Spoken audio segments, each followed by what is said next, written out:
বাপকে কোনোদিন দুঃখ দিবেন না, মা বাপের সঙ্গে কোনোদিন কষ্ট দিয়ে কথা বলবেন না।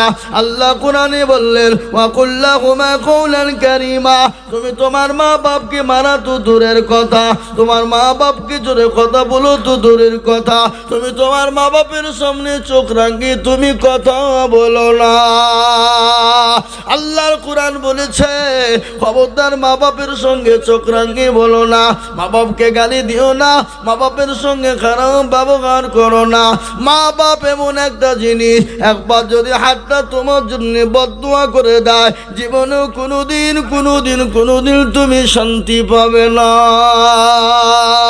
আর মা বাপ যদি একবার দোয়া করে আল্লাহ আমার ছেলে যেন কোনোদিন অভাব না হয়, আল্লাহ আমার ছেলের বালা মুসিবত জানে না হয়, ও মুসলমান গো, সে ছেলে শান্তিতে থাকবে, সুখে থাকবে, মরণপূর্ণ বলতে কালিমা নসিব হবে। মা বড় দরুদের জিনিস, বড় আদরের জিনিস। আল্লাহ নবীর একজন সাহাবা যার নাম হলো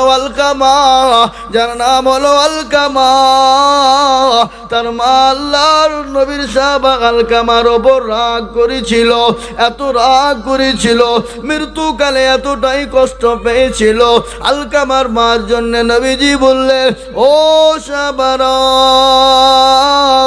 আলকামা এত কষ্ট পায় কেন? বলে নবী গো আমরা তো জানি না। রাসূলুল্লাহ বললেন ও আমার সাহাবারা, আলকামার মা কি দুনিয়া জমিনে বেঁচে আছে? বলে আছে। বলে যাও তাকে খবর দাও, রাসূলুল্লাহ তার কাছে যাবে না রাসূলুল্লাহর কাছে আসবে? ও মুসলমান দরদি, আলকামার মাকে খবর দেওয়া হলো। আলকামার মা দৌড়তে দৌড়তে নবীজির কাছে পৌঁছে গেলেন। নবী বললেন ও আলকামার মা, এ আলকামাকে আপনার কলিজার সন্তান? বলে জি, এটা আমার উরুজাতক সন্তান, এটা আমার গর্বের সন্তান, এ আলকামা আমার সন্তান। বলে মা আপনি আপনার আলকামাকে ক্ষমা করে দিন। কেন রাগ করেছেন? কি কারণে রাগ করেছেন? আলকামার মা বলেন ইয়া রাসূলুল্লাহ, আমি আমার আলকামার উপরে রাগ করেছিলাম, আমি এত রাগ করেছি আমার তো মন চাই না তাকে ক্ষমা করব, কিন্তু রাসূল আপনি বলেছেন ক্ষমা করার জন্যে। রাসূলুল্লাহ বললেন আলকামার মা, আলকামা জাহান্নামের জ্বলন্ত আগুনে পোড়াচ্ছে, তাকে দুনিয়ার আগুনে পুড়িয়ে ছাই করে দিব। আপনি যদি ক্ষমা না করেন আমি তাকে দুনিয়াতে পুড়িয়ে দেব। বলে ও সাহাবারা, তোমরা জঙ্গল থেকে লকড়ি কেটে আনো, আনার পরে এখানে আগুন জ্বালিয়ে দাও, জাহান্নামের জ্বলন্ত আগুনের থেকে আমি আলকামাকে দুনিয়ার আগুনে ফেলে তাকে পুড়িয়ে ছাই করব। কিন্তু গর্ভধারিণী মা, চরম দুঃখিনী মা, যে মা নামাজ নদীর সন্তানকে গর্ভে রেখেছিল, যে মা কত কষ্ট করে সন্তান মানুষ করেছিল, মায়ের গর্ভে যখন নদীর সন্তান ছিল, ওই মা যখন পুরুষের ঠেটারে চলে যায়, স্বামীর কাছে গোপনে ক্ষমা চায়, বলে স্বামী গো আমি আর বাঁচবো কিনা জানি না, আমি আপনার সঙ্গে যদি কোনো বেয়াদবি করি আপনি আমাকে দয়া করে ক্ষমা করে দিবে। ওই বিবি ও পুরুষের ঠেটারে চলে গেল। বিজ্ঞানিকরা বলে ওই মায়ের সন্তান যখন সময় হয়ে যায়, মা সন্তানের পেটে মায়ের ওই কলিজায় সন্তান এত জোরে লাথি দেয়, এত জোরে লাথি দেয় যে লাথিকে বাবা মা সহ্য করতে পারে না, শরীর হয়ে রক্ত বেরিয়ে যায়, শরীর দিয়ে তাজা তাজা রক্ত জড়িয়ে যায়। বিজ্ঞানিকরা বলে ওই লাথি যদি কোনো পুরুষের কলিজায় মারা হতো তাহলে পুরুষের কলিজা পেটে সঙ্গে সঙ্গে মারা যেত। রাসূলুল্লাহকে বললেন ইয়া রাসূলুল্লাহ, আমি যে মা আমি যে কলেজা ছেঁড়া মা, আমি যে গর্ভধারিণী মা, আমি যে বড়দাঙ্গিনী মা, আমি যতই রাগ করি না কেন নবী গো, আমার সামনে আমার ছেলেকে আগুনে পোড়াবেন, আমি সহ্য করতে পারবো না। ওগো রাসূলুল্লাহ, আমি আমার আলকামাকে আমি মাফ করে দিলাম, ক্ষমা করে দিলাম। সুবহানাল্লাহ বলবেন না? এ বাবা, আলকামার কালেমা নসিব হয়ে গেল। মা এমন একটা জিনিস, মা এমন একটা যন্ত্র, মা এমন একটা মন্ত্র, মা এমন একটা জিনিস বাবা, সন্তান আল্লাহর ওলি হয়ে যায় এবং সন্তানের বিপদ এনে দেয়। হযরত আল্লাহর নবী আল্লাহু আকবার একজন বড় পীর বাইজিদ মুস্তাবি রহমাতুল্লাহ আলাইহির একটা ঘটনা বলবো না, ছেড়ে দেব। বাইজিদ মুস্তাবি রহমাতুল্লাহ আলাইহির ঘটনা শুনলেন। মা গভীর রজনীতে পানি চেয়েছিল, বলে বেটা বাইজিদ আরে বেটা আয়, একটু পানি দে রে বেটা, পানি দে, আমার পিপাসা লেগে গেছে।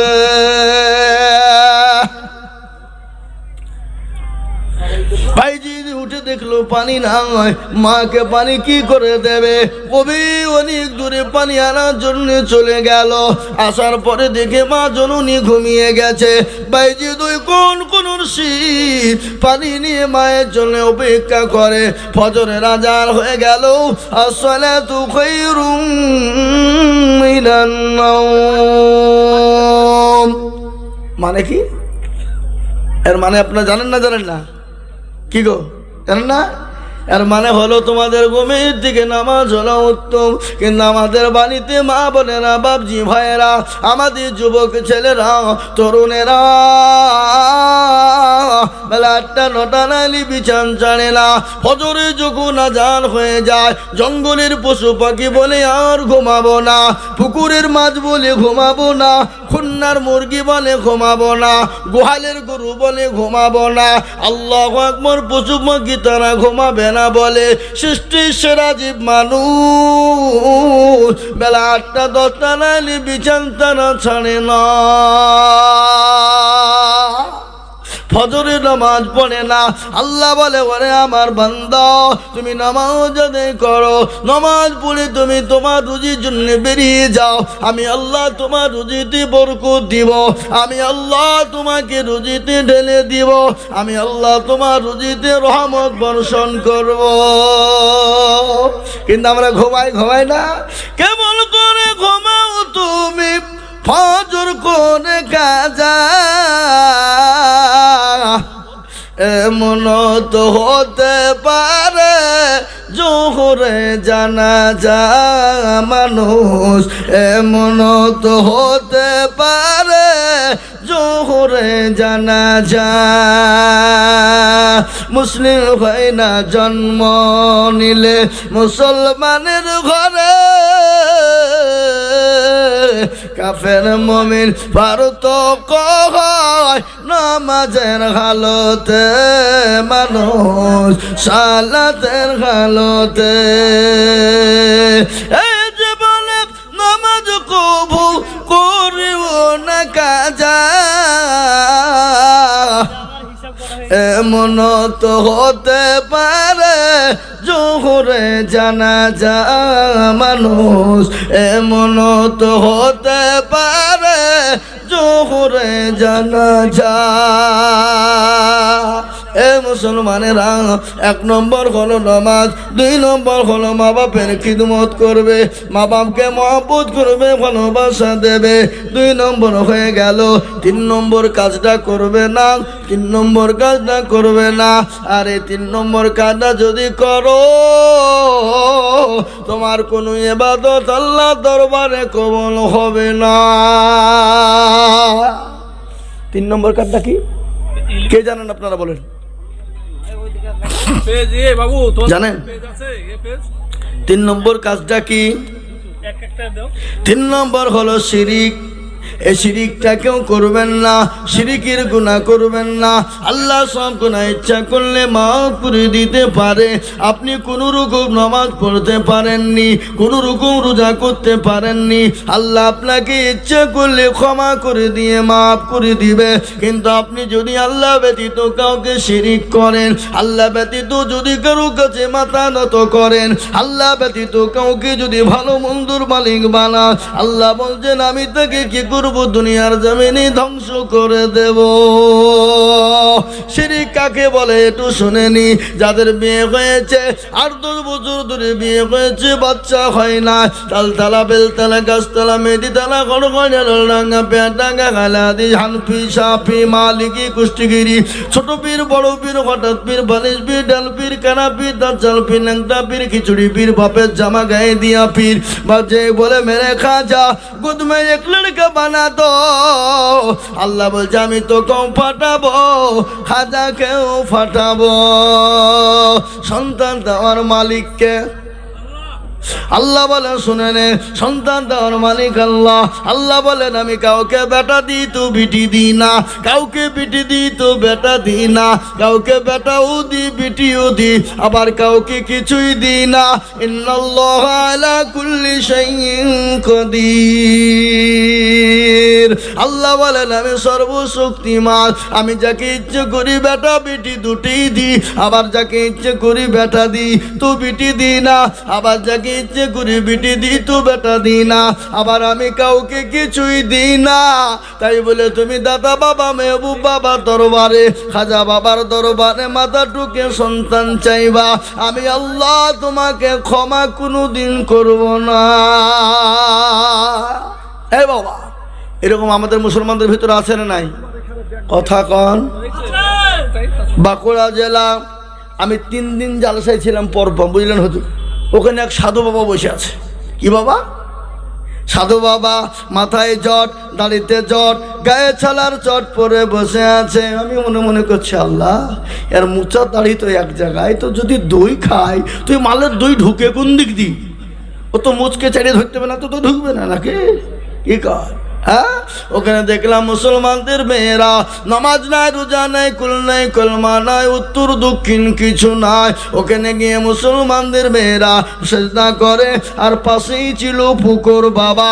ওই পুকুরে গিয়ে ডুব দেয়। বলে কি ব্যাপার গো, এই পুকুরে ডুব মারে কেন মেয়েরা? বলে হুজুর এটা আপনি জানেন না, যাদের বাচ্চা হয়নি তারা এই পুকুরে ডুব দিলে তাদের বাচ্চা হবে। বলো কি সত্যি? বলে হ্যাঁ হবে, তার লিগে তো ডুব মারছে, দেখছেন না? আমি বললাম ও বাঁকুড়া তরুণেরা, যুবকেরা, ও নওজোয়ান বন্ধুরা, তোমাদেরকে আমি একটা অনুরোধ করে যাই। বলে কি অনুরোধ? বলেন হুজুর। বলো তোমরা মানবে কি মানবে না? বলে হুজুর অবশ্যই মানার কথা হলে মানবো। বলে ও হুজুর, যুবকেরা, ও তরুণেরা, বন্ধুরা, তোমরা ওই পুকুরটাকে বুঝিয়ে দাও। বলে কেন? যদি ভুলবশত যদি কোনো বেটা ছেলে ডুব মেরে দেয় তো তার কি হবে? বলে তারও তো ছেলে হবে। বলে হুজুর আপনি কি বলছেন এটা? বলে না তোমার কথাই বলছি, যে ডুব মারলে তার ছেলে হবে, তাহলে বেটা ছেলে ডুব মারলে তো তারও ছেলে হয়ে যাবে নাকি? এই কথা কন না কেন? এ মুসলমানেরা, আল্লাহ বললেন আমি সব গুনাহকে ক্ষমা করে দিব। কোনো কারণ বশত নামাজ পড়তে পারোনি, কোনো রোজা গোসত করতে পারোনি, আমি আল্লাহ ইচ্ছে করলে তোমাকে ক্ষমা করে দিব। কিন্তু আমি ব্যতীত যদি কাউকে ভালো মন্দর মালিক বানাও, আমি ব্যতীত যদি কাউকে তুমি ভালো মন্দর মালিক বানাও, আমি ব্যতীত যদি কারো কাছে মাথাটা নিচু করে দাও, আমি আল্লাহ ক্ষমা করব না। কোরআন বলে দিল ইন্না শিরকা জুলমুল আযীম, সব থেকে বড় গুনাহ সেটা হলো শিরকের গুনাহ, সেটা হলো শিরকের গুনাহ। এ বাবা, এ সোনার লালের আমার বাপজির, আমার ভাইয়ের, আল্লাহ ওয়ালারা, দিন ওয়ালা, নবীর প্রেমিকেরা, ভাই আমার আসুন তাড়াতাড়ি করে যার কাছে যা আছে দিয়ে দেন। 100, 200, 500, 50, 10, 20, 20, 30, 40, 1 বস্তা 2 বস্তা 5 বস্তা করে সিমেন্ট ঝটঝট করে আসুন। আমি আর আপনাদের কাছে বেশি বলবো না ভাই, 2 থেকে 3 মিনিট নেমে যাবো। এই নামগুলা বলেন, এই নামগুলা বলেন, এই নামগুলা বলেন। কই মেয়ে ছেলেদের, কই মেয়ে ছেলেদের কই টাকা আদায় করছে? আমি আমাকে দেখাচ্ছি না কিছু না। বলছে ও মেলা না মাথা বলতে পারবো না তো, খালি গেলে বলেন সব মা বোনদের জন্য দোয়া করবো। মা বোন মেলা টাকা দিয়েছে, দেখেন এ দেখেন আমার কাছে লিস্ট, এই দেখেন এখানে মা বোনদের কাছে বহুত, এগুলো সব নগদ নাকি? মেয়েদের টোটাল 20,000 টাকা নগদ মোটে, আর বাকি আর ওয়াদা ওয়াদাটা আছে, ওয়াদা মোটামুটি কত হবে? প্রায় 20, ওটাও আছে। তাই আর এখানে প্রায় আলহামদুলিল্লাহ আমার মা বোনেরা অনেকগুলা টাকা দিয়েছে। এখানে আমি হিসাব দেখছি 19,580 টাকা নগদ। এখানে হুজুরের হাতে কিছু টাকা আছে, ইনশাল্লাহ মোটামুটি ওয়াদা এবং নগদ দিয়ে প্রায় 50,000 টাকা মা বোনদের হবে। সিমেন্ট প্রায় 30 বছর। সুবহানাল্লাহ, অনেক সিমিট আছে। আল্লাহ রব্বি আলাবনি মা বোনেরা ছিল অনেকগুলা টাকা, এই যে 100 করছি তো, 100 করছি। আল্লাহ রব্বি আলাবনি মা বোনেরা ছিল পতার আড়াল হতে অনেকগুলা টাকা সিমিট দিল। আরো দুয়া করি আমি মা বোনদের, কারণ দিও দিও দিও তাদের সুখের জীবন। আরো দুয়া করি আমি করি গৌরব বানাও মা বোনদের, তুমি গো যেন কখনো ভুলো না। কেবল দুয়া করি আমি তাদের রজনেতে, শান্তি সুখ দিও তুমি দুনো জাহানেতে। আরো দুয়া করি আমি মা বোনদের, কারণ দিও মা বোনদের তুমি গো সুখের জীবন। আরো দুয়া করি আমি করি তাদের রজনেতে, আল্লাহ তাদের বানিয়ে দিও মা ফাতেমা আয়েশার মতে। এমন মা বোন যদি যারু গো হইত, দানেরও পাল্লা গো মাওলা পালা লেগে যেত। আরো দুয়া করি আমি করি গো মিনতি, দিও দিও দিও তুমি দিও গো উন্নতি। ভাইরা আমার বাবারা, ও মায়েরা আমার জননী আল্লাহওয়ালারা, দিনওয়ালা নবীর প্রেমিকেরা, কোরআনওয়ালারা, আল্লাহর ঘরের জন্য চেয়েছিলাম 10,000, 5,000, 2,000, 1,000, 500, 250 যে যা পেরেছে দিয়েছে। আল্লাহ সকলের দানকে তুমি মঞ্জুর করে নাও, কবুল করে নাও। তাই যেটা বলছিলাম মায়ের সম্পর্কে, আলকামার কথা আপনাদেরকে বললাম। দ্বিতীয় বাইজিদ বুস্তামি রহমতুল্লাহ আলাইহির ঘটনাটা বলে দিই। মায়ের জন্য পানি নিয়ে তিনি দাঁড়িয়ে আছেন, ফজরের আযান হয়ে গেল। আস-সালাতু খায়রুম মিনান নাওম। ও আমার বান্দারা শোনো, তোমাদের কাছে নামাজ হলো উত্তম, তোমরা আর ঘুমিয়ে থেকো না। বাইজিদ বুস্তামি রহমতুল্লাহ আলাইহির আম্মা যান, তিনি সঙ্গে শুননি, তিনি চেতন পেয়ে গেলেন। দাও কি নাম মা? সালেহার বাবা এক বস্তা সিমেন্ট। সালাহা বাবা বেওয়া, সালেহা বেওয়া 1,000 টাকা নগদ, এক বস্তা সিমির দিয়েছে। আল্লাহ সালেহা বেওয়া তুমি জানে মানে বরকত দিও। আল্লাহ রূপী আর আবাদি সালেহা মাগো আমার ছিল 1,000 নগদ ব্যাগ সিমিট দানিল। আরো দুবো করি আমি করি গো মিনতি, আল্লাহ তুমি দিও দিও দিও গো উন্নতি। আল্লাহু আমিন।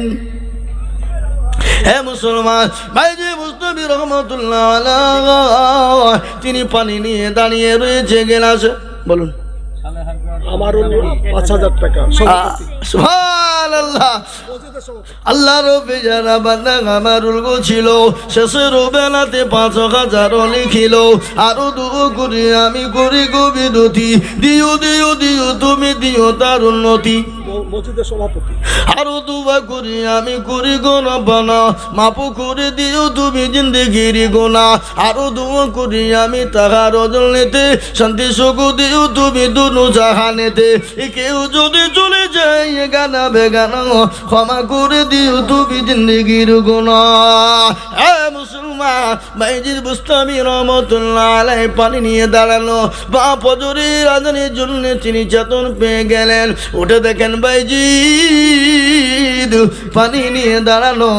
মা বলে বেটা বাইজিদ রে, তুই এখনো পর্যন্ত দাঁড়িয়ে কেন রে বেটা?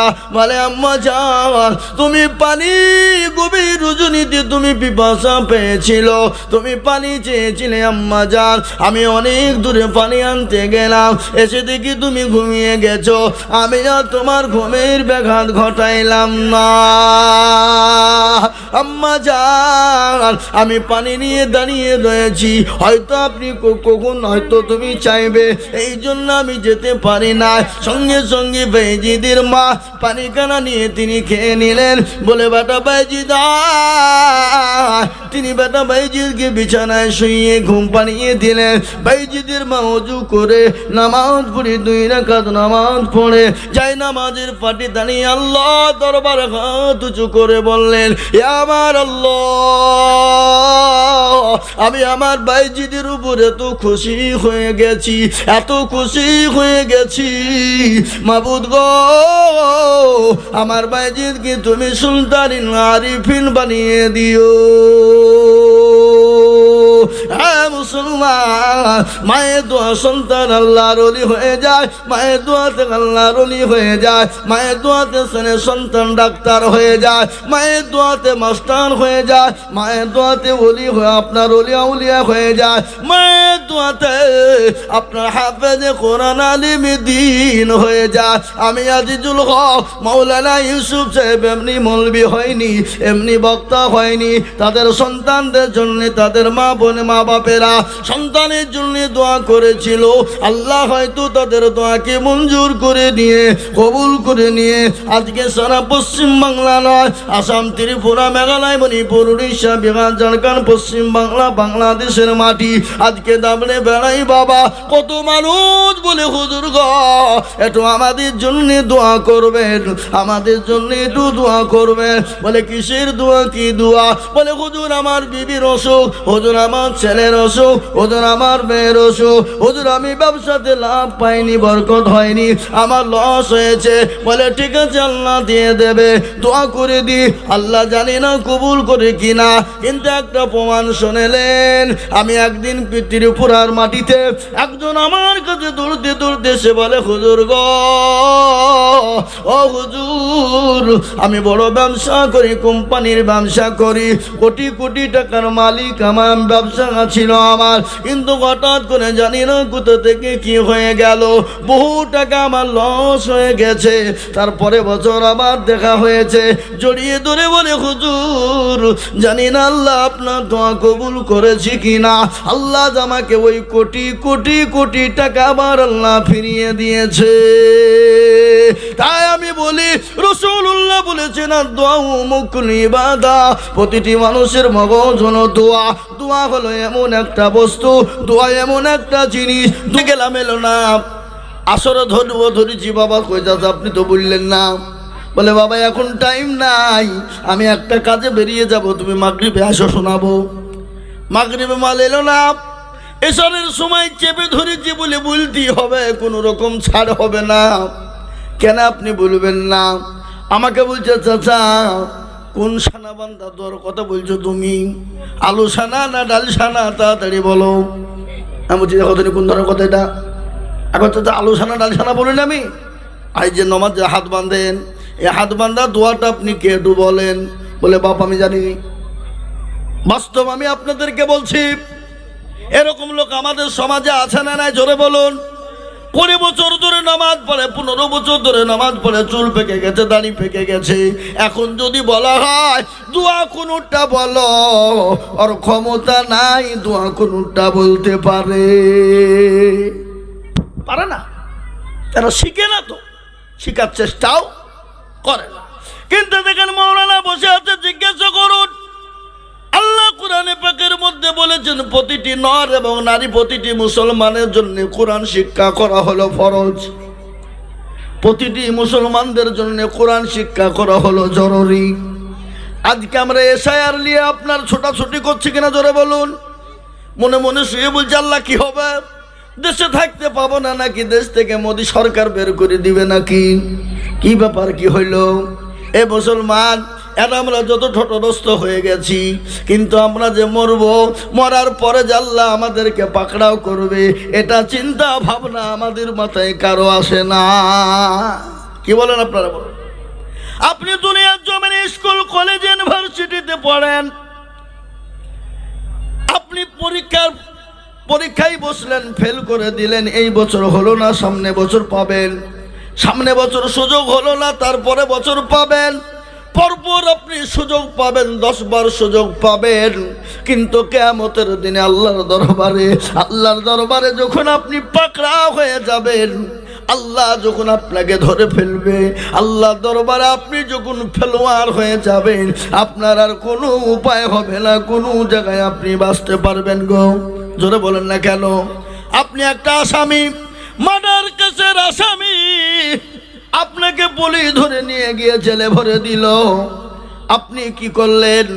জজ কোর্ট করলেন, ফৌজদারি কোর্ট করলেন, হাইকোর্ট করলেন, হাইকোর্টও রিজেক্ট করে দিল। হাইকোর্ট বলল হবে না, রিজেক্ট, চলো। আপনি সুপ্রিম কোর্টে যাওয়ার কিন্তু লাইন পাবেন কিনা জোরে বলুন। সুপ্রিম কোর্টে আপনি আপিল করতে পারবেন। সুপ্রিম কোর্টও রিজেক্ট করে দিল। সুপ্রিম কোর্ট রিজেক্ট করে দেওয়ার পর আপনি আর একজনের কাছে যেতে পারবেন, জীবন ভিক্ষা চাইবেন। তার নাম হলো রাষ্ট্রপতির কাছে আপনি আপনার জীবনের জন্য ভিক্ষা চাইতে সুযোগ পাবেন। কিন্তু কিয়ামতের দিন, কিয়ামতের ওই ভয়াবহ দিনে, ওই কিয়ামতের দিনে যেদিন সূর্য মাথার উপর নেমে আসবে, মগজ গলা টগমগ করে গলবে, আল্লাহ কোরআনে পাকের মধ্যে বলে দিলেন, ইয়াউমা ইয়াফিরুল মারউ মিন আখি ওয়া উম্মিহি ওয়া আবি ওয়া সাহিবাতিহি ওয়া বানি। কিয়ামতের দিন বিবি তার স্বামীকে চিনবে না, স্বামী তার বিবিকে চিনবে না, ছেলে তার বাপকে চিনবে না, মাকে চিনবে না, মা তার ছেলেকে চিনবে না, মেয়েকে চিনবে না। সেই দিন কেউ কাউকে চিনতে পারবে না। সেই দিন আল্লাহর দরবারে যদি আমরা পাকড়া হয়ে যাই, আল্লাহর দরবারে যদি ধরা পড়ে যায়, আপনি আর অন্য কারো কাছে আপিল করার মতন জায়গা পাবেন না। হ্যাঁ মুসলমান, দুনিয়ার জমিন থেকে যদি পরকালে চলে যায়, কবর যে বড় কঠিন। আপনার আমার মেন টার্গেট, মেন জায়গা হলো কবর।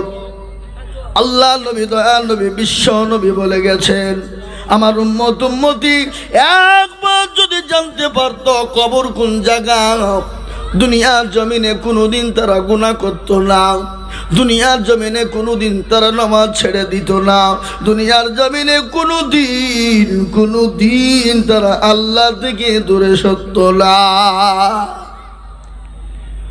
এই এশায়াল নিয়ে যেরকম আমাদের ভয়, এই ভয়টা যদি আমাদের কবর নিয়ে হতো, তাহলে এই জাতির আর কোনোদিন দুর্দিন হতো না। এশায়াল নিয়ে ভয় আছে না নাই? এশায়ারের কাজ চলছে না নাই? জোরে বলুন। আজকে আমাদের দেশটা কোন জায়গায় পৌঁছে গেছে? আমাদের মানুষ খালি মুসলমানরা নয় বাবা। আমি গতকালকের একটা রিপোর্ট দেখছিলাম, বিহারে ভোট হচ্ছে। গতকালকে ভোট হয়েছে, আজও মনে হয় হয়েছে। ভোট এশার করে 54 লক্ষ মানুষকে বাদ দিয়েছে, যাদের ভোটার লিস্টে কোনো নামই নেই, তালিকাতেই নেই। আর বাইরের 350 জন মানুষ, তার মধ্যে হিন্দু ভাইরা আছে 44 লক্ষ। কত বললাম? এর হিসাব জানলেন নাকি? 44 লক্ষ। আর মুসলমানরা হলো 10 লক্ষ। আর 350 বাইরের লোকের ভিতরে 18টা হলো মুসলমান, অন্য হলো অন্য জাতি। বুঝতে পেরেছেন না? পারেননি? আজকে আমাদের পশ্চিমবাংলায় এশায়ার করছে। আমি একটা কথা আপনাদেরকে বলি, বনগাঁ থেকে নিয়ে ত্রিপুরা পর্যন্ত 2200 বর্গ কিলোমিটার যে জায়গা আছে, রাস্তা আছে, বর্ডার। এই বর্ডারের ভিতরে যদি এনআরসি, সিএ, এমপিআর কি বলে, এই এসআইআর যদি করে, যাচাই করে সুন্দরভাবে সঠিকভাবে যদি করা হয়, আমি এটা বলে দিয়ে যাব যে বনগাঁ থেকে গেলে ত্রিপুরা বর্ডার পর্যন্ত যে 2200 বর্গ কিলোমিটার রয়েছে, এখানে একজন হিন্দুও বাঁচতে পারবে না। একজনেরও ভোটার তালিকায় নাম নেই, একজনের তার ডকুমেন্টস নেই, একজনের তার ডকুমেন্ট ঠিক নেই। কি বলছেন আপনারা বলুন? একজন হিন্দুও বাঁচতে পারবে না। কিন্তু এটা লয় বাবা। ওরা ওটা মন করতে চাইলো কি জানেন? ওরা বিহারে যখন দেখলো, বলে আরে এখানে তো মুসলমান বাদ কম গেল, পশ্চিমবাংলায় শুরু করে দিলে মুসলমান মনে হয় অর্ধেক হয়ে যাবে, বাদ ফুটে যাবে। কিন্তু এই পশ্চিমবাংলায় এশার করতে গিয়ে দেখছে, ও বাপ যে যারা ডুপ্লিসিটি মাল, তারা আগে কান্দি টিন্দি একুখার। মেদিনীপুরে আত্মহত্যা করছে 250 পরিবার বাড়ি, যাদের কোনো ডকুমেন্টসই নাই 2010 সালে, যারা এই ভারতের মাটিতে ওপার থেকে এপারে গেছে, এক মালারও কাগজ নাই। শুভেন্দু বাবুর মাথায় হাত বুঝিয়ে কি করলো রে, এই তো কেচে খুঁড়তে যে কেউ উঠে বেরিয়ে গেল, বুঝলেন না? আমরা এটা বলতে চাইছি বাবজি, শুনেলেন? পশ্চিম বাংলায় যদি এসআইআর হয়, সঠিকভাবে যদি তদন্ত হয়, আমি আপনাদেরকে বলছি 100-র মধ্যে 98% হিন্দু ভাইরা থাকবে, আর 2% মুসলমান থাকবে। তারা হলো ওই মূর্খ, যারা জানে না কাগজপত্র সম্পর্কে, ওই 2% লোক তারা থাকবে। আমাদের দেশে একটা জিনিস আছে, দেখবেন, মেয়ে যখন জন্ম নেয় তখন আমিনা খাতুন, বিয়ে যখন দেয় তখন বলে আমিনা বিবি, স্বামী যখন মারা যায় তখন হয়ে যায় আমিনা বেওয়া।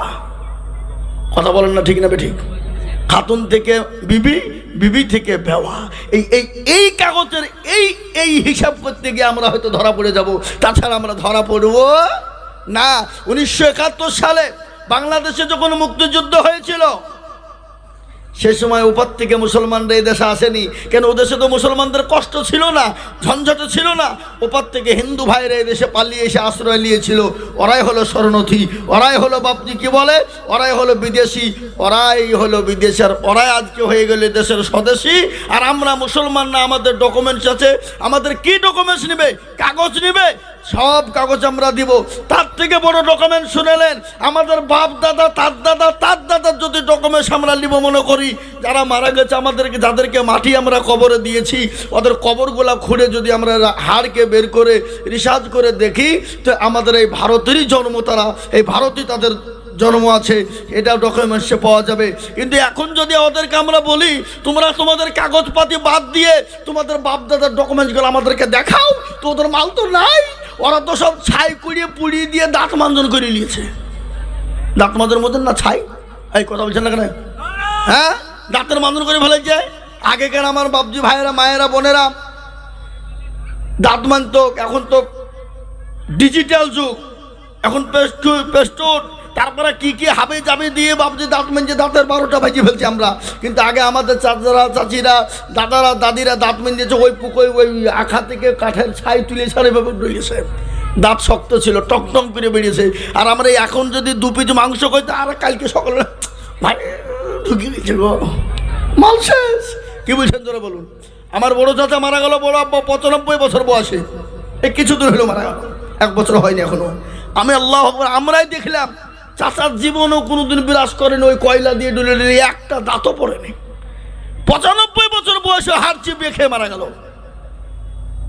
কি বা সব দুর্বল, আমাদের যত ডিজিটাল হয়েছে তত দুর্বল আমাদের ভিতরে বেড়ে যাচ্ছে, ঠিক না বেড়ে জোরে বলুন?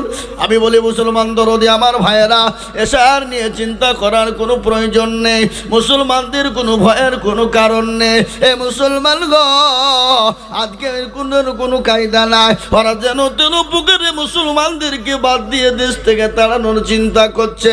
কিন্তু না বাবা না, এ দেশটা তাদের বাপের দেশ নয়, এ দেশটা হলো আমাদের দেশ। এ দেশের মোদিজির নয়, এ দেশ মমতা ব্যানার্জির নয়, এ দেশটা অমিত শাহর নয়, এ দেশটা যোগী আদিত্যনাথের নয়, এটা হলো আমাদের দেশ বাবা।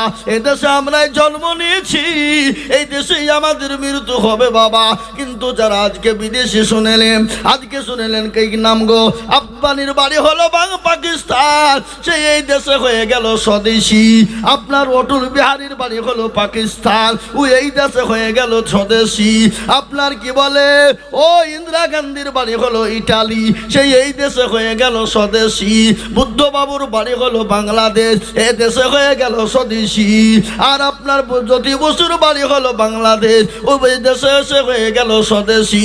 বিমান বসুর বাড়ি হলো বাংলাদেশ, এ দেশে হয়ে গেল স্বদেশী।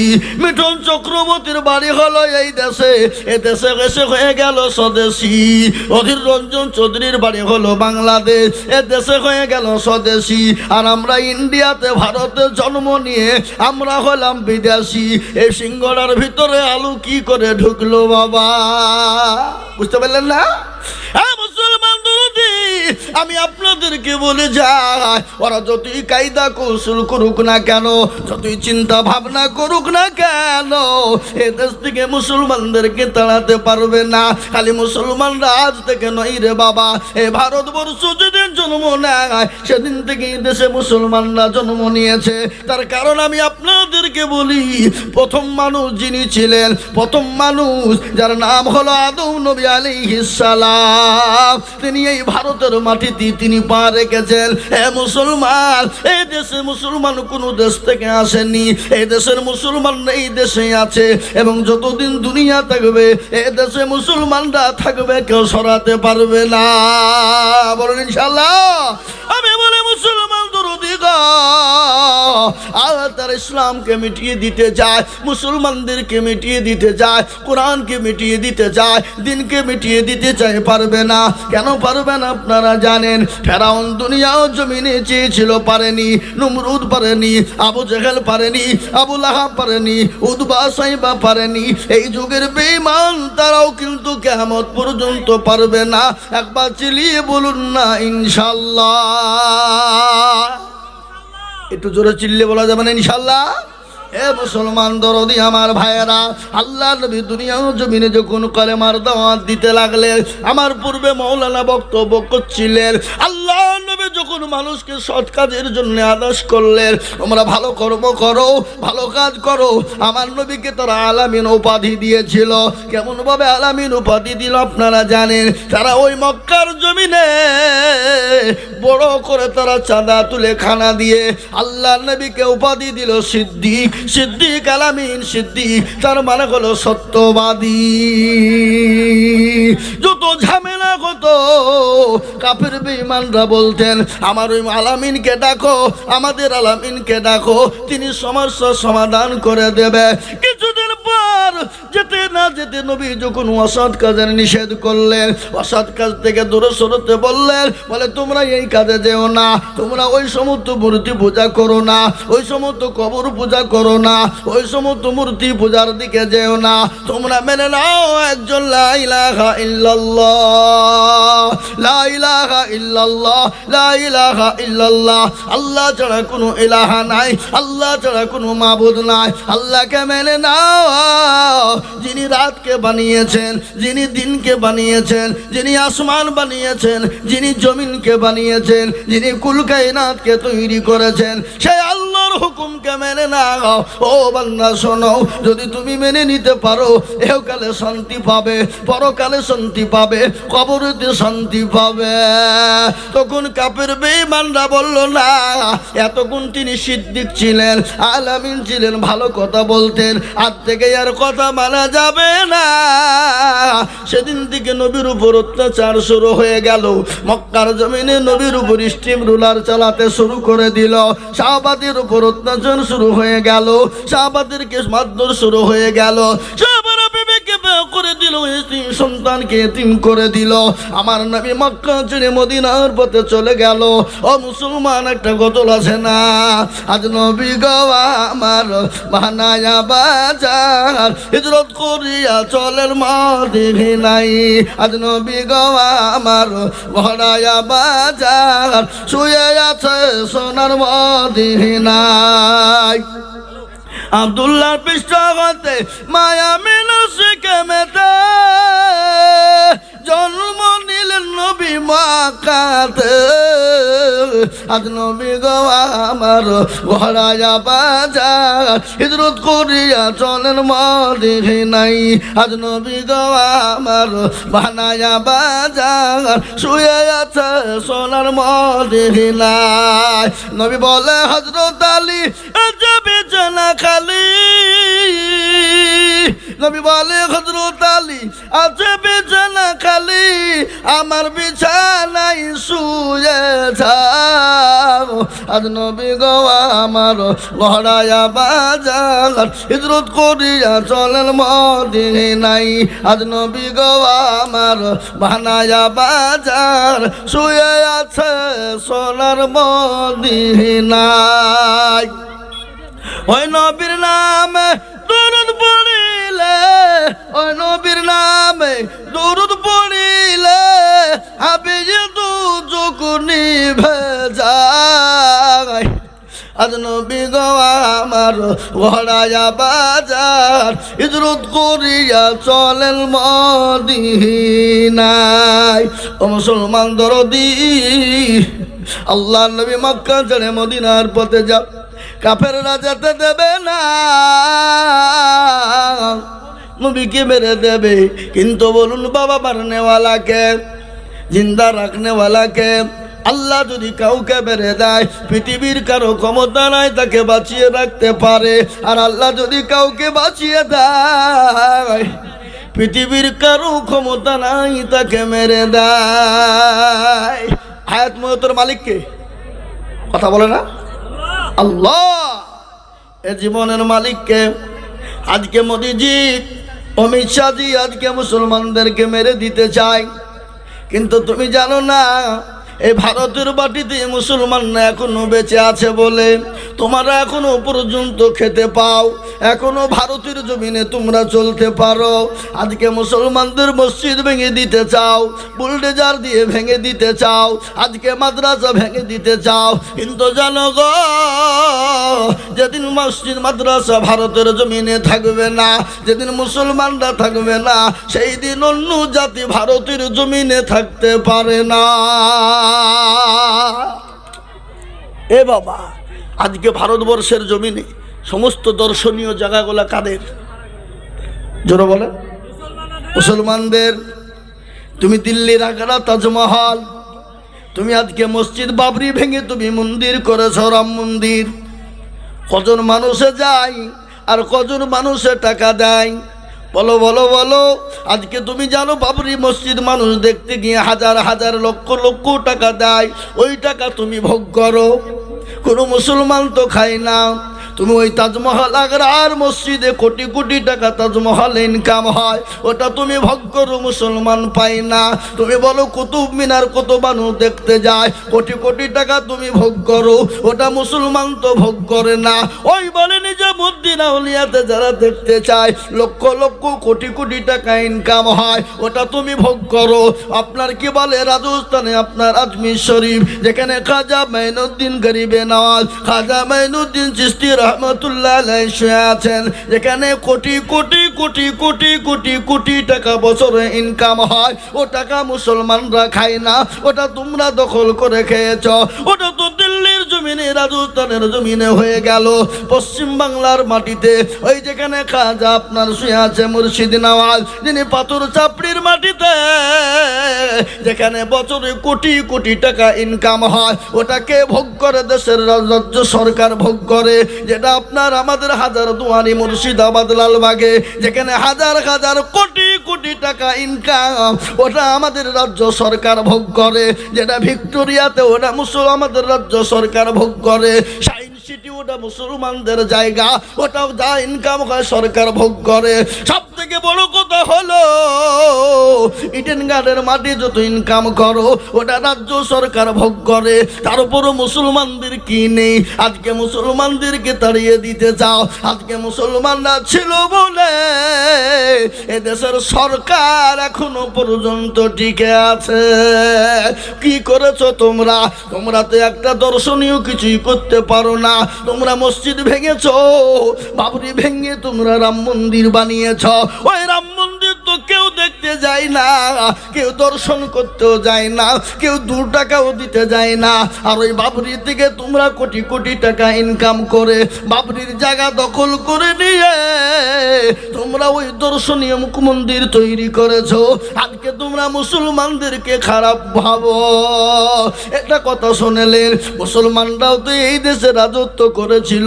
কত বছর রাজত্ব করেছে জোরে বলুন? 750 বছর রাজত্ব করেছিল মুসলমানরা। তো 750 বছর রাজত্ব করেছিল মুসলমানরা। যদি মনে করত এই ভারতের জমিনে কোনো ধর্ম দেব না, কোনো জাতি থব না, তাহলে ভারতের জমিনে কোনো ধর্ম কোনো জাতি থাকতো না। কি গো থাকতো? কথা কর না কেন? কিন্তু কোরআন বলেছে লাকুম দীনুকুম ওয়ালিয়া দীন, তোমার ধর্ম তোমার কাছে, আমার ধর্ম আমার কাছে। লা ইকরাহা ফিদ্দীন, ধর্মের ব্যাপারে কোনো বাড়াবাড়ি করো না, ধর্ম নিয়ে তোমরা কেউ বাড়াবাড়ি করো না। আজকে মুসলমানরা যদি মনে করত ভারতের জমিনে একটা মন্দির থুব না, ভারতের জমিনে একটা গির্জা থুব না, ভারতের জমিনে একটা গুরুদুয়ার থাকবে না, ও মুসলমান শুনে না, তাহলে ভারতের জমিনে একজন হিন্দু ওষুধ করার মতো পাওয়া যেত না। কিন্তু না রে বাবা, না, মুসলমানরা তো কোনো ধর্মকে আঘাত করে না, কোনো জাতিকে আঘাত করে না, কোনো ধর্মকে জোর করে কলমা মুসলমান করায় না। আমার নবীর এটা আদর্শ ভালো করে শুনিনি। দয়ার নবী মায়ার নবী, দয়ার রসুল মায়ার রসুল সাহাবা একরামদেরকে কোরআন শিক্ষা দিচ্ছিলেন। ইতিমধ্যে একজন ইহুদি আমার রসুলের কাছে এলেন, আসার পরে বলে, নবী গো, ওগো দয়ার নবী মায়ার নবী, আমি আপনার কাছে আজকে এসেছি, আমি একটা আপনাকে আমানত দিয়ে গেলাম, এই আমানতটা আপনি রেখে দিন, আমি 15 দিনের মাথায় আপনার কাছ থেকে নিয়ে যাব। আমানত, আমানত বুঝেন তো না? বুঝেন না? এই কথা বলেন না কেন? আমাদের দেশে আমানত আছে? ও কবে মরে গেছে? এখন মসজিদ মাদ্রাসার টাকা যদি কাউকে রাখতে দেওয়া হয়, মনে হচ্ছে ধার দেওয়া ছিল, ওই টাকা মনে হয় আমাকে দিয়ে গেল, সব শেষ। ও খাইয়ে বাপজি বুঝছে সব শেষ। আবার এমনও সেক্রেটারি সভাপতি আছে, মসজিদ ক্যাশিয়ার আছে, যে ও টাকা দিয়ে বাপজি লটারি কাটে, পাটের ব্যবসা করে। বুঝলে হবে না? মসজিদের টাকা দিয়ে লটারি কেটে কেটে টেরে গুঞ্জেছে। শুক্রবারের দিন বাপজি দৌড়তে দৌড়তে যে নামাজে দাঁড়িয়ে গেছে, উঠতে দিয়ে বাপ নুঙ্গিও খুলে গেছে, লটারিও পড়ে গেছে। ও নুঙ্গি তোলা বাদ দিয়ে লটারি তুলছে, বলে ইজ্জত চলে যায়, যাক বেইজ্জতি হওয়া যাবে না। এই তো সভাপতি এরকম আছে না নাই? আজকে আমাদের দেশে অধিকাংশ মসজিদের সেক্রেটারি কারা, সভাপতি কারা, ক্যাশিয়ার কারা, মসজিদের দরজা চিনে না যারা, পয়সা আছে সেক্রেটারি বানাও, সভাপতি ক্যাশিয়ার বানিয়ে দাও, কিন্তু দেখা যায় সমস্ত দুর্নীতি তার ভিতরে ভরা। কথা কন না কেন? একজন মসজিদের গরিব মুসল্লি, 5 ওয়াক্ত নামাজি, পরহেজগার, দিনদার, সৎ, তাকে কিন্তু সেক্রেটারি দেবে না যদি খাইলাই, যদি না দিতে পারে। কিন্তু একজন গরিব দরিদ্র সৎ মসজিদের মুসল্লির হাতে যে টাকাটা আপনি আমানত দিবেন, ওই টাকাটাই আপনি চাইবেন, কিন্তু সেই ভাজে ভাজে আপনি ফিরে পাবেন। কিন্তু যারা ওই পয়সাওয়ালা, যাদেরকে সেক্রেটারি ক্যাশিয়ার সভাপতি বানাবে, তারা মনে করছে আমার ঢের আছে, কোনো ব্যাপার নাই, ও মুচিয়ে খেয়ে শেষ করে দিবে।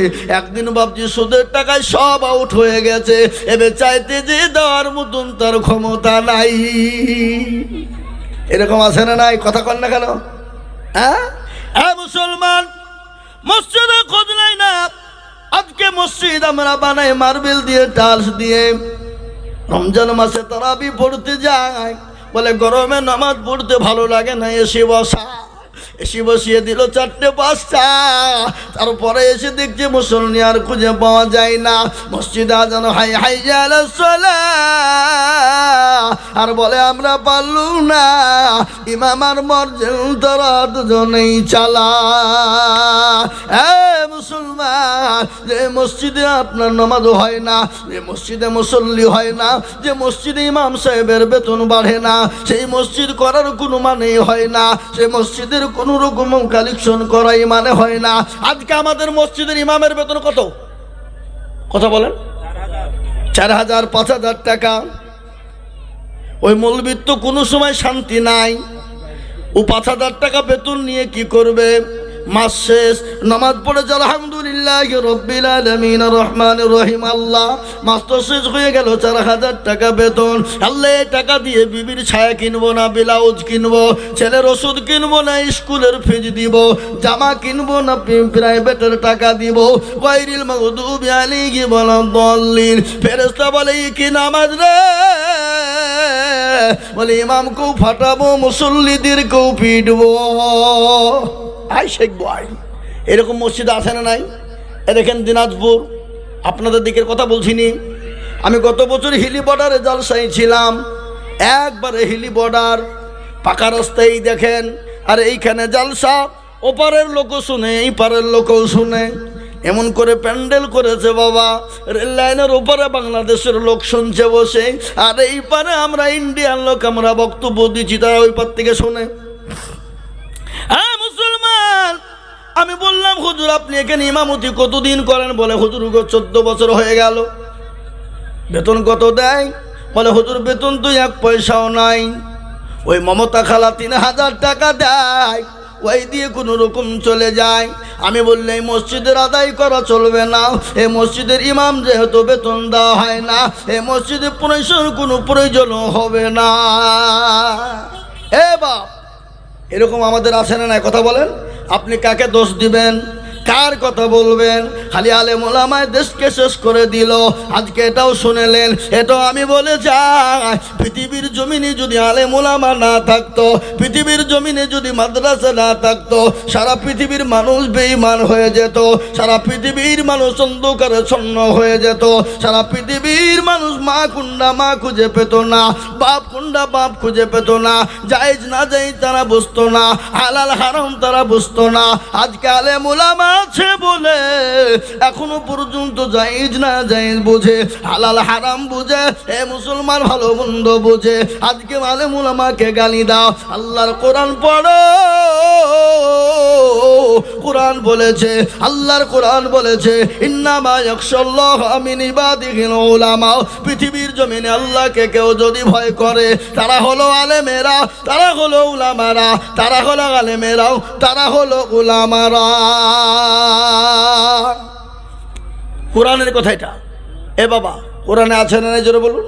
আমি কি আপনাদের বানিয়ে বলছি এটা? ইন্নামা ইয়াখশাল্লাহ মিন ইবাদিহিল উলামা। পৃথিবীর জমিন আল্লাহকে কেউ যদি ভয় করে, তারা হলো আলেমেরা, উলামারা। এটা হলো কোরআন। নবীজির হাদিস শুনেলেন, আল্লাহ নবী বলে গেলেন আল উলামা ওয়ারাসাতুল আম্বিয়া।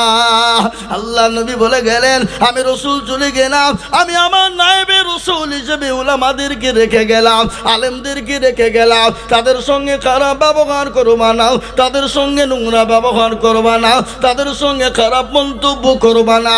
আল্লাহ নবী বলে গেছে যারা আলেম ওলামাকে গালি দেয়, আলেম ওলামার সঙ্গে খারাপ ব্যবহার করে, আলেম ওলামার সঙ্গে নোংরা ব্যবহার করে, খোঁজ নিয়ে দেখো তার জন্মের কোনো দোষ আছে,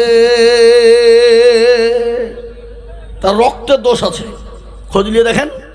এটা আমার কথা নয়। ওয়ালিদ ইবনে মুগীরার একটা কথা মনে হয়ে গেল।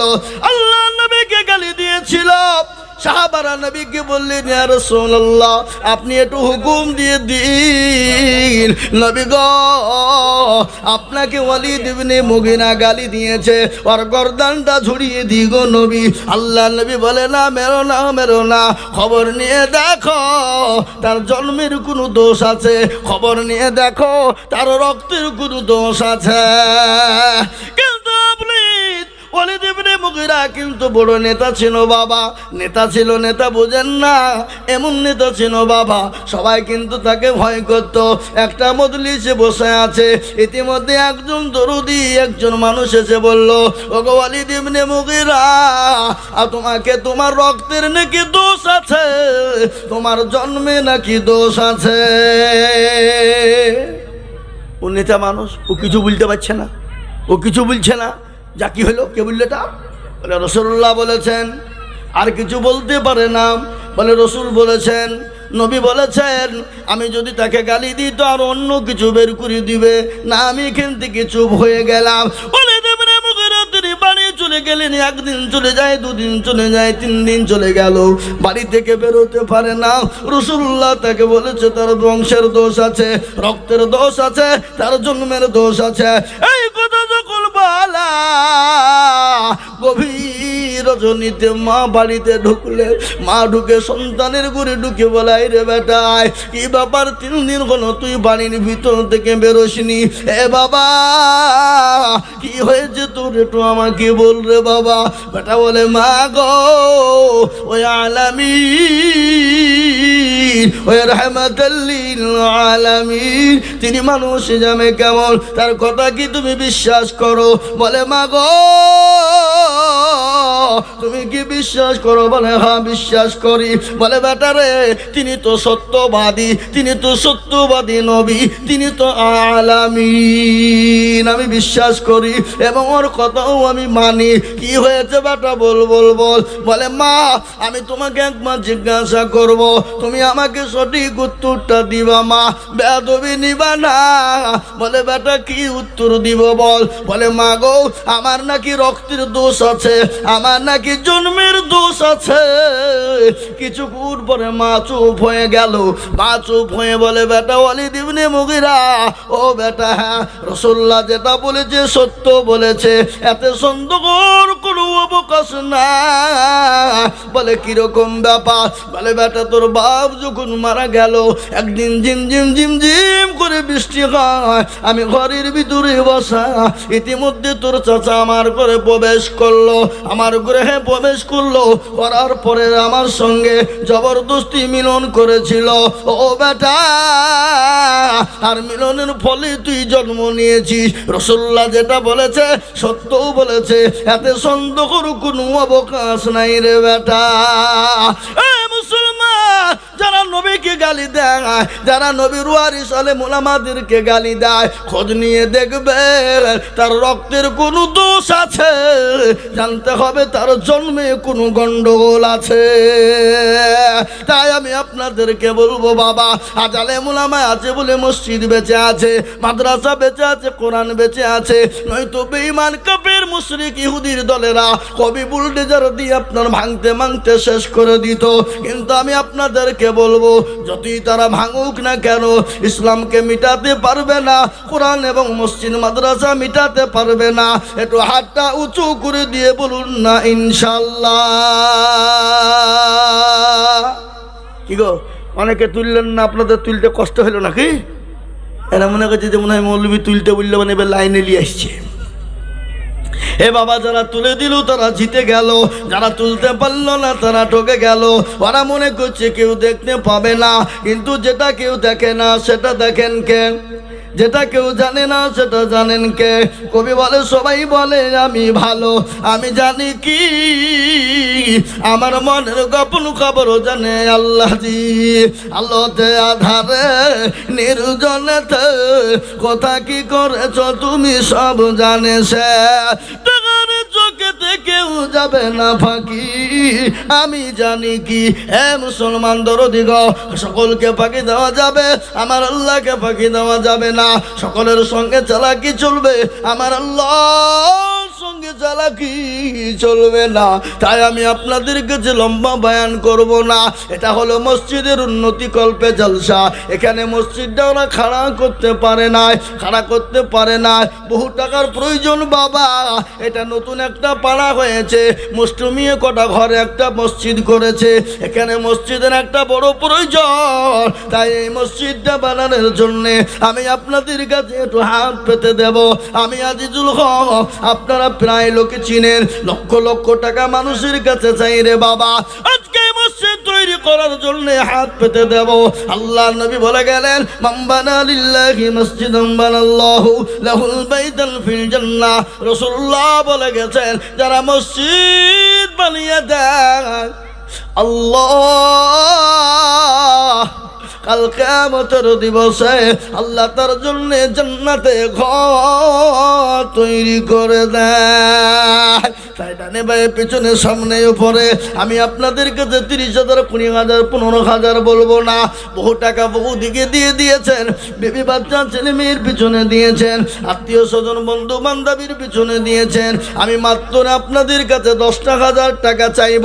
এমন কোনো দরুদি মুসলমান হবে না, এমন কোনো আল্লাহওয়ালা হবে না বলে হুজুর গো আমার জন্য দুঃখিনী মা কবরে চলে গেছে, আমার বাপ চলে গেছে। সুবহানাল্লাহ। এই যে ভাই কি নাম? আমার নাম হচ্ছে মিজানুর সহ, আমাদের ভাটা আছে জেবিএম ভাটা।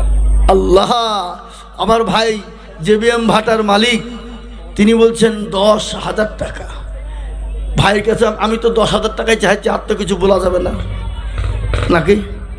মসজিদের জন্যে উনি 10,000 টাকা দেবেন। আমি একটা যোগাযোগ করবো, নদিয়া বাড়ি। আচ্ছা ঠিক আছে। কোথায় বাড়ি? করিমপুর। করিমপুর। কোন গ্রাম গো? প্রপার করিমপুরে আল্লাহুম্মা আমিন। আল্লাহ তুমি কবুল করো। আমার ভাইজান করিমপুরে বাড়ি, নদিয়া জেলা করিমপুরে বাড়ি। তিনি আল্লাহর রাস্তায় আল্লাহর ঘরের জন্য, মসজিদের জন্য তিনি 10,000 টাকা দেবে। ও আল্লাহ,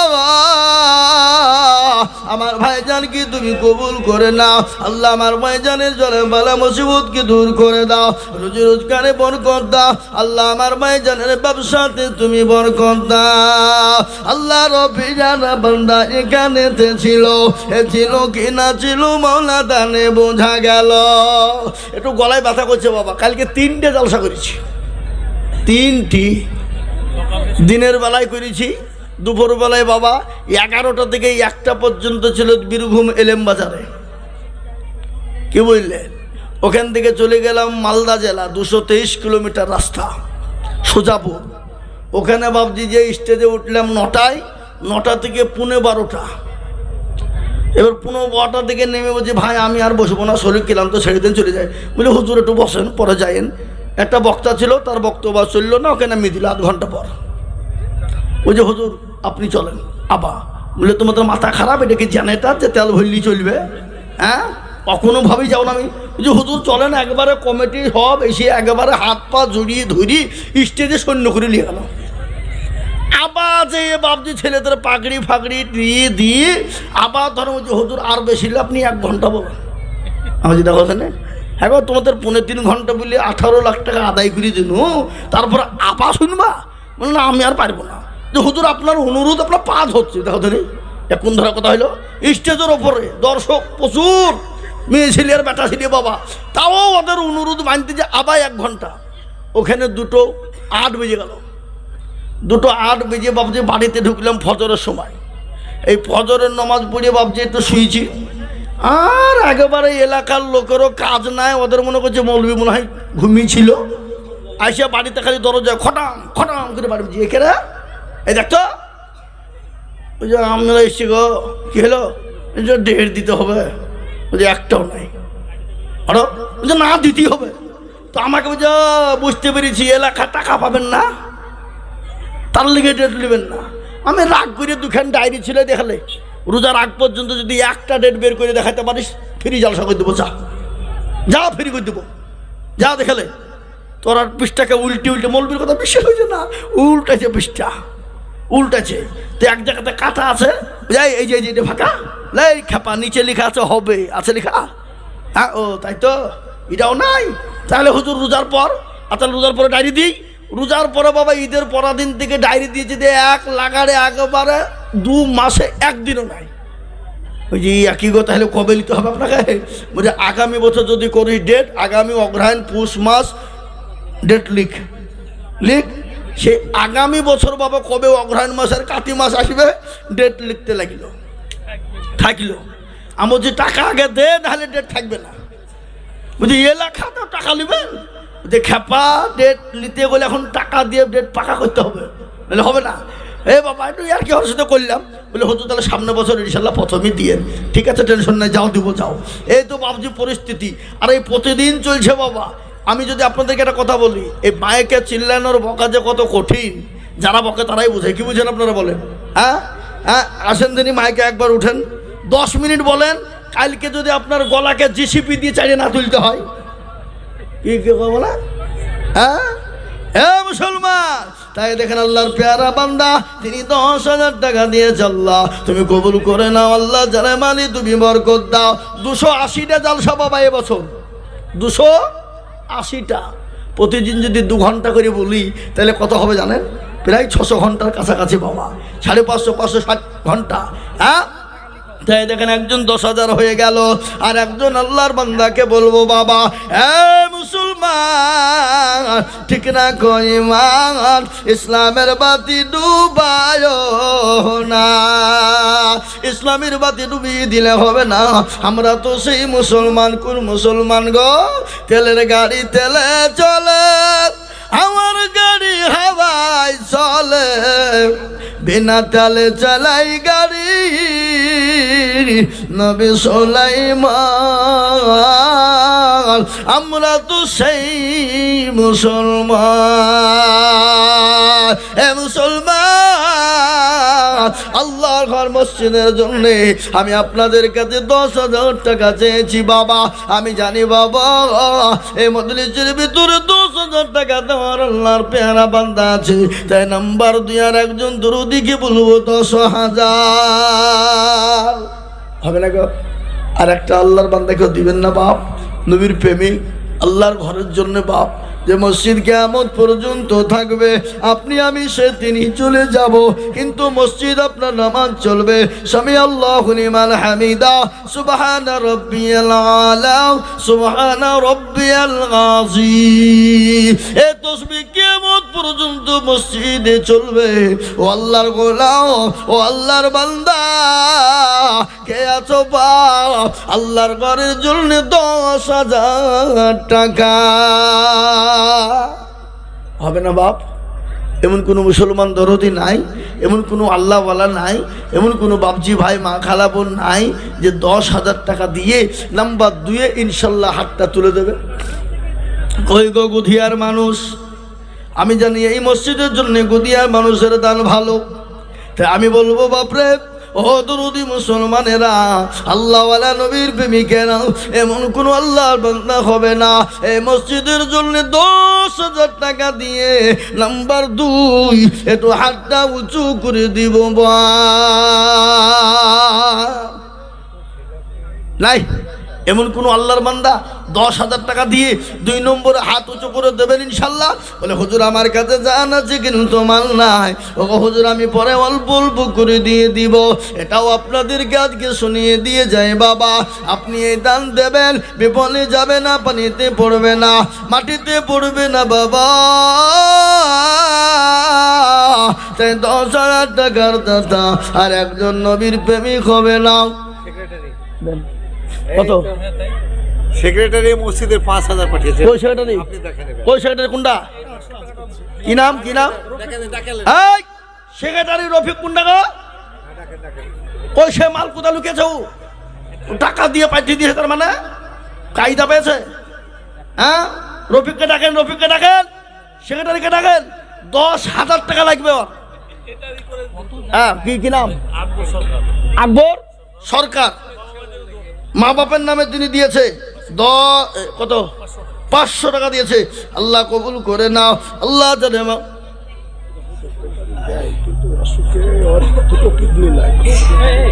ও আল্লাহ তাকে সুস্থ করে দাও। আল্লাহ রফি জানা বান্দা রফিক সাহেব ছিল, এ 5,000 টাকা মসজিদেতে লিখিল দানিল আছে। বলে দেখো মনে মসত হালতে ও দাঁড়িয়ে নিজ তুমি দানের বদলে। এ বাবা, এমন একটা অসুখ যে অসুখের বাবা 1 মাস যদি হয়ে যায়, ভালো হওয়া বড় মুশকিল রে বাবা। মৃত্যু ছাড়া কোনো পরোয়া থাকে না। আল্লাহ যতদিন দুনিয়া জমিনে পিছে রাখে, এটাই হলো আল্লাহর কাছে শুকরিয়া। এই তো 10,000 টাকা নুর ইসলাম সাহেব। হ্যাঁ, দেখেন আল্লাহ রফিয়া রাবানা নুসলাম সাহেব ছিল। এ মা বাপের কথা ছেলের মুড়ে। বসো বসো, আয় বসো। এই মাল 2 টাকা ধরলি তো হাতে লিখিলি। এত কোনো ওয়াজ শুনছিল, আর এই মৌলবি আদায় শুরু করে যে ওর বুঝছে চয় উঠে পালাইছ, আর শোনা হবে না। শয়তান পেছনে লাগিয়ে আছে বা। আমাদের সব থেকে বড় দুশ্মন কি জোরে বলুন? কে? আল্লাহ বললেন ইয়া আইয়ুহাল্লাযীনা আমানু দুখুলু ফিস-সিলমি কাফা ওয়া লা তাত্তাবিউ খুতুওয়াতিস শাইতান ইন্নাহু লাকুম আদুব্বুম মুবিন। আল্লাহ বলো ঈমানদার, পুরোপুরি ইসলামে ঢুকে যাও, শয়তানের ইত্তেবা করো না। প্রকাশ্য দুশমন হলো শয়তান। তোমাকে পথভ্রষ্ট করে দেবে, তোমাকে পথভ্রষ্ট করে দেবে, পেড়ে দিবে। তাই আল্লাহরে যখন পেয়ারা বান্দা নূর ইসলাম তিনি 10,000 টাকার দাতা। আল্লাহ রবিয়ার বান্দানুর ইসলাম ছিল, এ মা বাপের নামে 10,000 টাকা দিল, আরো 2 কোটি টাকার মা বাপের কারণ দিজু দিজু দিজু তুমি সুখের জীবন। জানি না তোর মা বাপ নাই আছে কবরেতে, আরো দাঁড়িয়ে নিয়ে তুমি দানের বদলে এরকম ছেলে যদি আরো হইত, এ 10 কোটি টাকা পালা লেগে যেত। মুসলমান ঠিক রাখো ইমান, ইসলামের বাতি ডুবায় না।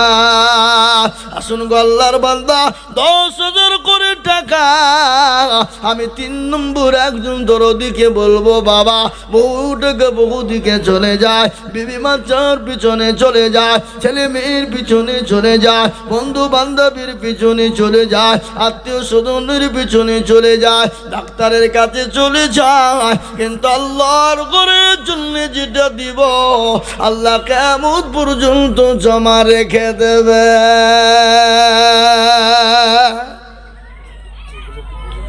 বলবো যে ইনশাল্লাহ 3 নম্বর আর একটা আল্লাহর বান্দা 10,000 টাকা দাতা নাই বাপ। ও দরদি মুসলমান, ও আল্লাহওয়ালা, আরে কমিটির লোককে বলবো তোমরা মা বোনদের কাছে যাও। এই মা বোনদের কাছে যাওয়ার লোক আছে না নাই? মা বোনদের কাছে আছে? আল্লাহুম্মা আমিন। এই মা বোনেরা লক্ষ্মীর ভান্ডারে টাকা দাও। না দিবে, দাও লক্ষ্মীর ভান্ডারে দিবে ইনশাল্লাহ। আল্লাহু আকবার। এ বাপজি আমার দরদি আমার ভাইয়েরা, আর একজন দরদি নাই বাপ, মাত্র 10,000 টাকা দেবে, কেউ নাই। হাগো এতগুলো মানুষের ভিতর থেকে এমন কোন আল্লাহর বান্দা একটা নাই বাপ নবীর সুন্নতকে জিন্দা করবে ইনশাল্লাহ। নবীজি বললেন, মান তামাসসাকা বিসুন্নতি ইনদা ফাসাদি উম্মতি ফালাহু আজরু মিয়াতি শাহীদিন। রাসূলুল্লাহ বলে গেলেন, ফিতনার জামানায়